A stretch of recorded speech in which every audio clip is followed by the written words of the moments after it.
राधे कृष्ण दोस्तों, मैं हेमराज शर्मा। आज मैं आपको जो प्रसंग सुनाने जा रहा हूँ वो बड़े ध्यान से सुनिएगा। समुद्र के किनारे एक गांव था। उस गांव में सुखी नाम की एक औरत रहती थी। वो भगवान कृष्ण की अनन्य भक्ति, इतनी भक्ति करती थी, इतनी भक्ति, अकेले में बातें करना, भगवान को श्रृंगार करना, भगवान को खुश तोड़ के लाना, उनको माला बना के चढ़ाना। दिन भर उनके लिए दिन 24 घंटे भी कम पड़ते थे, इतनी भक्ति करती थी। रात में भगवान का ध्यान करते करते सो जाना, ध्यान करते करते उठ जाना।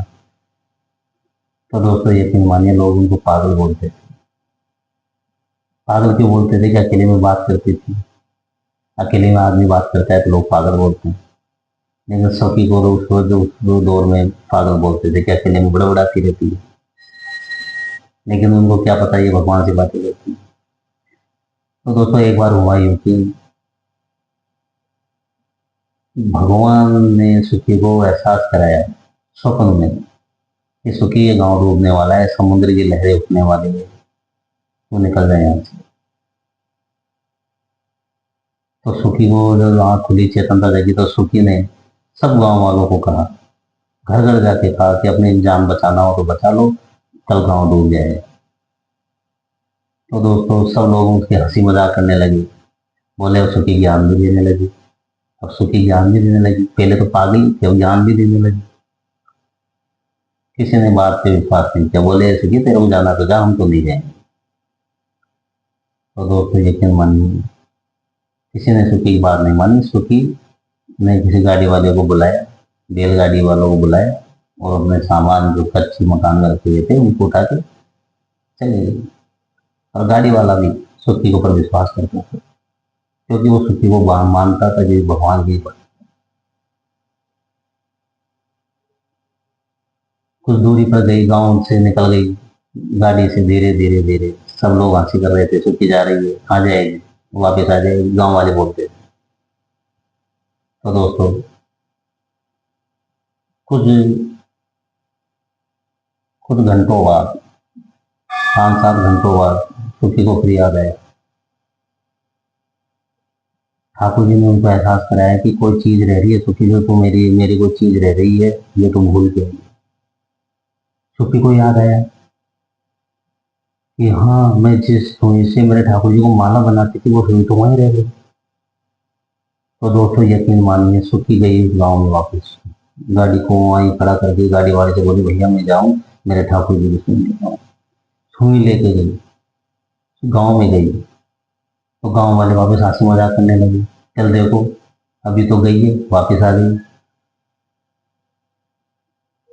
तो दोस्तों सुखी कुछ नहीं बोली। जो भगवान के भक्त होते हैं वो सबकी सुन लेते हैं, किसी से तर्क वितर्क नहीं करते, सबके अंदर राधे कृष्ण देखते हैं।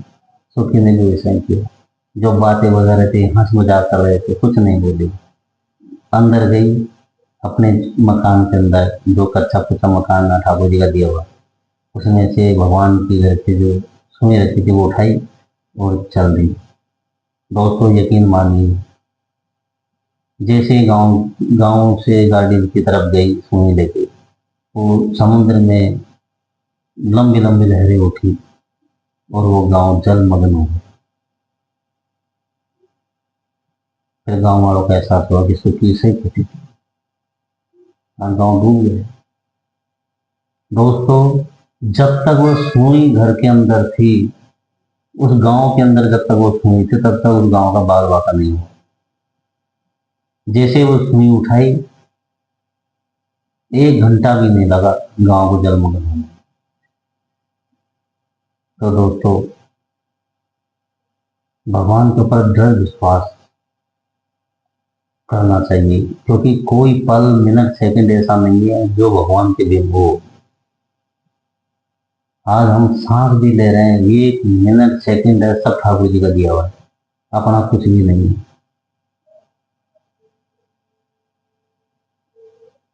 दोस्तों भक्ति करो तो सुखी जैसे करो, और अगर भगवान से दुश्मनी करो तो रावण जैसी करो, कि भगवान को आना पड़े। दुश्मनी भी करो अगर भगवान से, तो रावण की जैसी करो।